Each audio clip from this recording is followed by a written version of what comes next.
technology and innovation is the key to survive in today's markets. The question is how to do it. And of course, many experts who talk about how it should be, who talk about how technology should work, and who talk about how innovation should be driven in your organization. But there are very few experts on the market who didn't only talk about it, but they also delivered it by themselves. And one of them is with us here today. Hello and welcome, international speaker and expert Julie Holmes.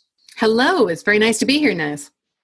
Very nice to be with you here today. Thank you very much for taking your valuable time. So when we see technology and innovation, many people at the moment say, look, it is COVID-19 times. We have to save money. We have to cut the budget. How can that even remotely work when you say we need technology and innovation, and at the same time they say we can't spend the money right now? How, in your opinion, could that work? Well, I think it's a great question. I think one of the challenges is it kind of has to work. The truth is that with everything that's happening right now in the world and with all the changes that businesses are going through, they are having to do more with less. Well, one of the most critical strategies they can use to accomplish that is to create technology or to leverage technology or to expand their use of technology to enable them to do that. So in some ways, they say necessity is the mother of invention. Well, in that case, it really is the mother of technology advancement as well, because that's how we're going to survive this crisis. Yeah, excellent. So talking about necessity is the mother of innovation, you, and I just said it in the beginning, you didn't only talk about that, you disrupted a market I am working in with your product called Hey Mike. Could you tell us about that? Sure. Hey Mike is a Bluetooth microphone that allows people to get audio on videos and on virtual meetings and on, basically on anything at a distance from their device without having cords or cables. So that's fundamentally what it is. Now, if we think about that market and what were some of the drivers for that particular product, I often talk about one really easy strategy to look for where to invest your time and energy is around FUDs. I call them FUDs, mostly just because it's a good way for me to remember these four attributes.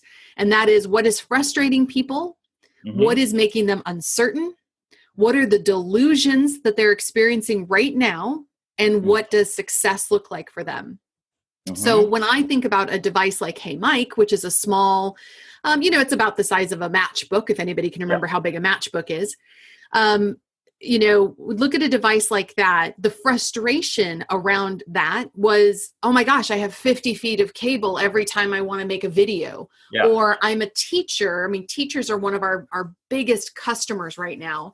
A teacher who's trying to teach remote classes isn't able to step more than a few feet away from their computer when they're trying to do virtual training classes for their students. Those are the frustrations. And then they're uncertain at whether or not they can be technologically advanced. Do they have the ability to manage a complex audio system? No, they don't. So we kind of work through that to determine exactly how we can craft a product that accomplishes and overcomes those FUDs. How did you get to the idea? Because didn't you just wake up in the morning and say, hey, we need Bluetooth mics? Where did it start? Well, it actually started because I needed it. Okay. So I needed it I was a director of product marketing for a software company. And I was doing recordings all the time, trying to capture content so that we could reuse it throughout the business. So I'm a big believer in reusing. I hate to build new stuff if there's something that already exists. And that's a great lesson. Especially for all of our tech people that are out there right now, I get it. We love cool tech, but a lot of times cool tech actually costs us more than just doing what we're already doing or leveraging a tool we already have in our kit bag. Yeah.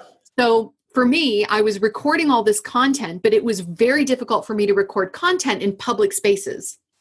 One, because of background noise, and two, because of distance. I didn't have a camera crew that I could drag with me to every trade show I went to.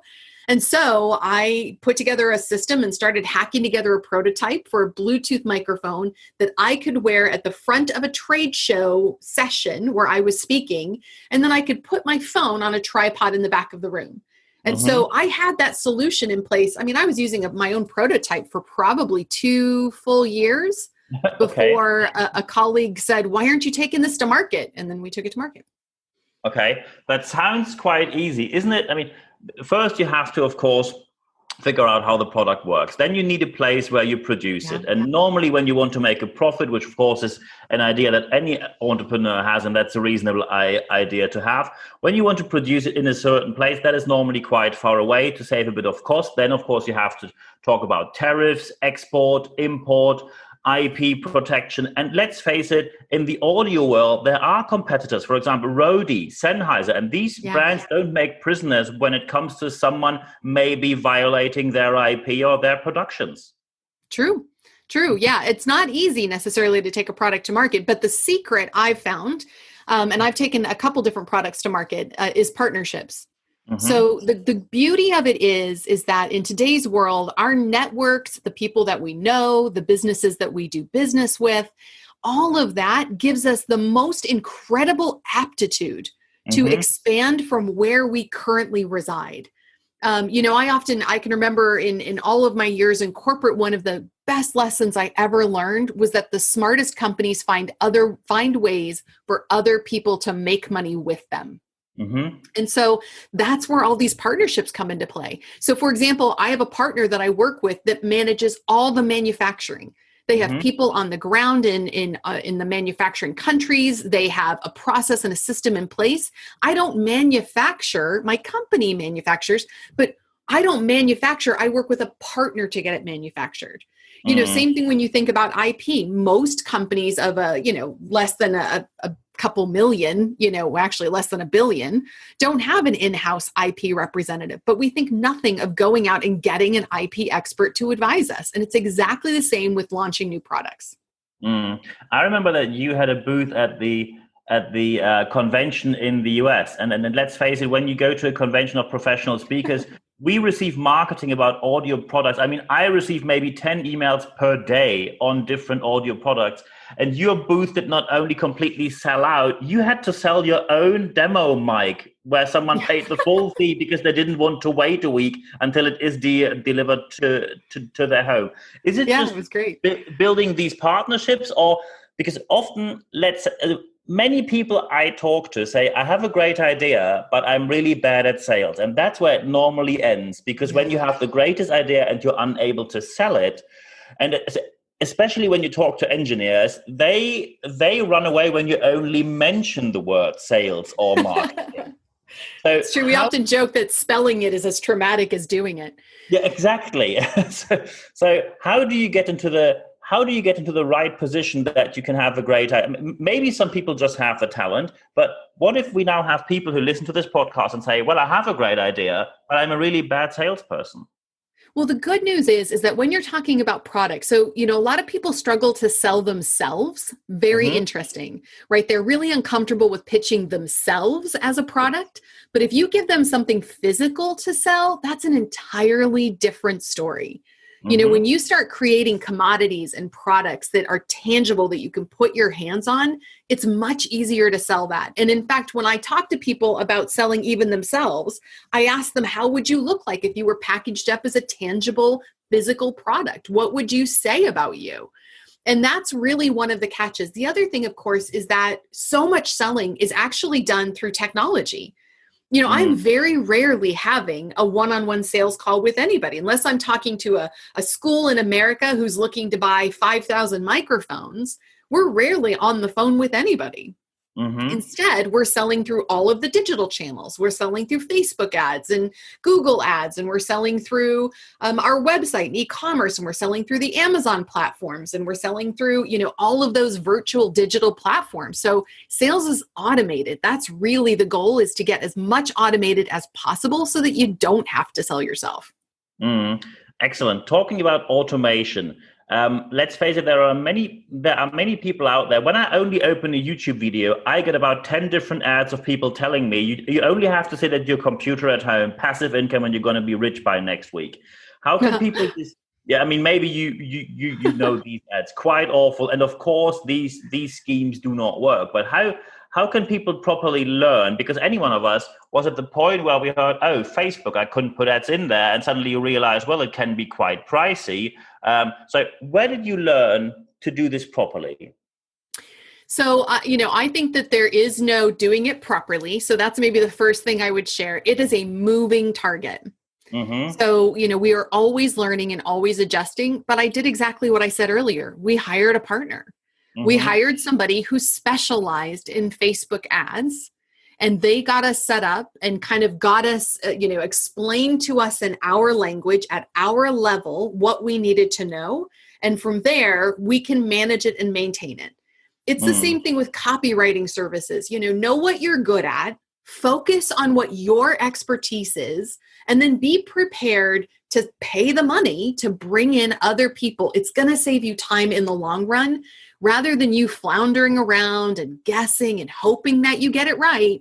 Hire somebody that knows what they're doing, get the right information that you need, and then you're going to move faster. And getting to market faster is more important than saving $5.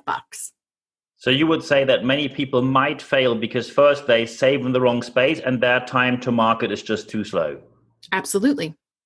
Excellent. So for the people who are now listening to this podcast and say, okay, Julie, I'm in a larger organization. Maybe I'm in a tech company, which is well settled. We have a good brand. People know us. People trust us, no matter if we are mid-sized on a region level or large-sized corporations. And maybe they think we need more innovation and we need a tech approach which is different from the one we have right now. What are Julie Holmes, just to wrap this whole interview up, what are Julie Holmes' top 3 tips to be a better technology and innovation strategist within your own organization?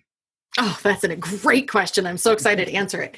Okay, the first thing is that you want to unleash your innovation. You want everybody innovating.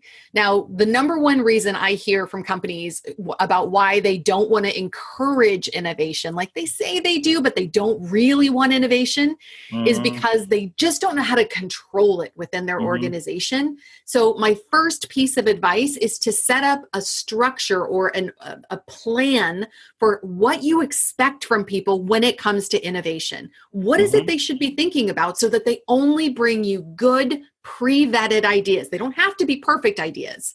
They don't even have to be great ideas, but you don't want them to bring you bad ideas or unimplementable ideas. So give them some structure and some guidance so that they can only be bringing you truly viable ideas worth considering. The second tip that I would offer, particularly when it comes to technology, is to really sit down and do a stock take of everything that you already have. Companies spend way too much money repeating technology they already have in place. So they'll go and buy something when they have another product that will already do it. They invest in something when they had a product last year, but they forgot about it, even though they've already paid the license or they're still paying the license on it. So get a real survey of everything that you've got in your organization and start to keep track of that and take advantage of it fully to save yourself time and money going forward. And then the final tip that I would offer is be open to. It's a great tip that I learned from a colleague of mine named Merritt Khan. I love the phrase, "Are you open to?" And it's a real challenge to be open to seeing the world in a new way, doing business in a new way. If the phrase, "We've always done it this way," or "You know what, this is just how we do it," if those are phrases that are happening in your organization, you need to be open to something new. This is the best time and the most essential time to be looking at change and how you can improve your businesses, and I hope you do. Excellent. This is great information and great advice. I'm very sure that people might now want to talk to you. So I'm going to put your contact data in the show notes of this podcast. Is that okay for you? That's absolutely great. Perfect. So at the end of this podcast, there's only one thing for me left to say. Julie, thank you very much for your time. It was a huge pleasure, Niels. Thank you.